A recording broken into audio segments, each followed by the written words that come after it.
Rachel Frebandieri, and today I'm going to share with you my experience on an Arctic race that I really love. It's the Rovaniemi 150. This Arctic race takes place in Finland. There's a 150 kilometers that I did in 2015 and the 300 kilometers that I did last year. And I was the first woman to have ever finished it.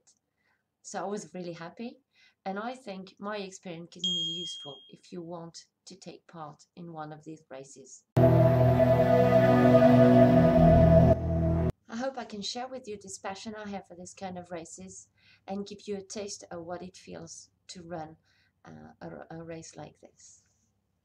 So let's get started. Actually, I love this race because it has all the components that I really enjoy.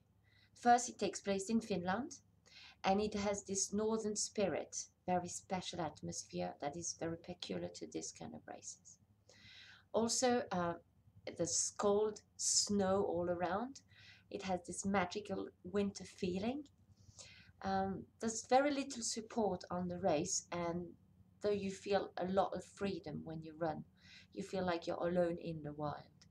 And this is something I really appreciate.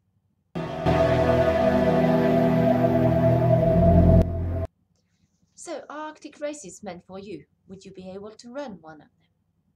Let me share with you some of the things I think are very important to take part in one of them and actually enjoy them. In my opinion, you can come from different backgrounds.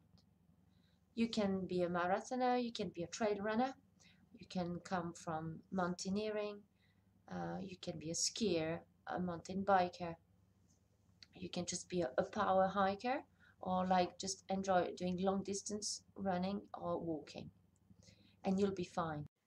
Having done the race twice on foot, that's obviously the experience I'm going to share with you. But still, most of the elements I'm going to tell you today can apply to both to the other two disciplines, that is on ski and with the fat bike. Let me go through what I consider the important elements to take into account in order to take part in one of these Arctic races. So the first element is quite simple. You need to have a very solid endurance and resistance training. You cannot be a beginner to start with an Arctic race. Second, you need to have a very solid specific training. That is to get used to the elements you're going to face during that kind of race. You need to get used to run in the snow, in the cold, at night, on long distance, obviously, and to be used to pull the sled that we call the pulka. There are various ways you can do this, and one of them, to be used to pull the pulka, you can try with the tire. And there's some videos on my website where you can find this, how to make your own tire and how you can start training with it. Another very important element is to get to know yourself. You need to know your limits, your strengths and your weak points. It will prevent you from putting you in danger when you get there out in the night in the cold.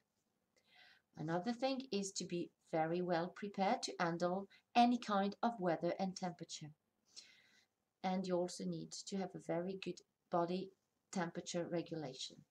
You need to practice so you know what to wear and when to add or take off some layers. You absolutely want to prevent sweating or getting cold. I'll come back on this a bit later.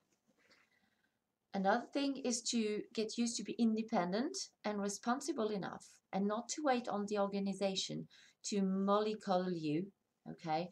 They are here to make sure that you are safe. They keep you safe and sound, but that's it.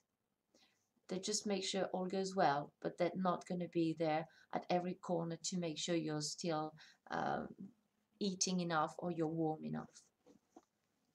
And the last element is to be well equipped. Don't cut on important equipment.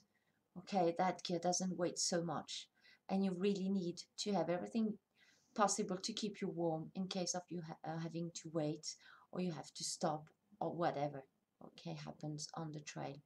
So don't cut on the equipment.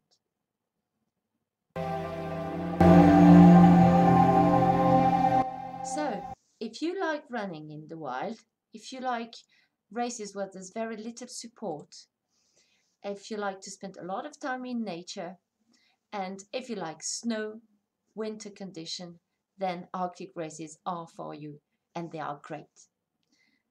In the next video, I'll share with you some of the tips I've used on the Rovaniemi 150. Thank you for being with me and see you soon. Bye!